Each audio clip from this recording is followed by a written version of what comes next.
বন্ধু আমি একখান গার্লফ্রেন্ড পাইছি, আল্লাহ নিজ হাতে বানিয়ে দিয়েছে। এর মতো গার্লফ্রেন্ড পাওয়া যায় না। আমি যা কই তাই শুনি, লাখে একখান সেইটাই আমার কপালে আইছে। দেখ দোস্ত সিদ্দিক, গার্লফ্রেন্ডে কোনো কথা বলবে না। গার্লফ্রেন্ড যদি হয় তা আমার এক কান, লাখে না কোটিতে এক কান। গার্লফ্রেন্ড না, তোরা আমার সাথে এত অহংকার করিস না। গার্লফ্রেন্ড যদি হয় তা আমার একখান। গার্লফ্রেন্ডের প্রশংসা যদি করতে শুরু করি, তা সকালে তো শুরু করলে রাত পোয়াই যাবে, তা গার্লফ্রেন্ডের প্রশংসা শেষ হবে না। উরি আল্লাহ, মরিসি। দেখা দিন তোর গার্লফ্রেন্ডে দেখা। নাম্বার নে, আমার প্রতি কতটা লয়াল তুই দেখ। নাম্বার নে, কথা বলি দেখ। তুই নাম্বার নে, দেখ তোর আন্নার নাম্বার দিয়ে ফোন দে, দেখ তোর সাথে ওটা কোথায় হবে। হ্যালো, হ্যালো, কেমন আছে? জি আলহামদুলিল্লাহ ভালো আছি। কতটা ধার্মিক। আপনার সাথে কিছু কথা বলা ছিল। এত কথা ভালো লাগে না।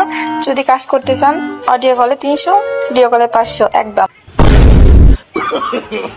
No.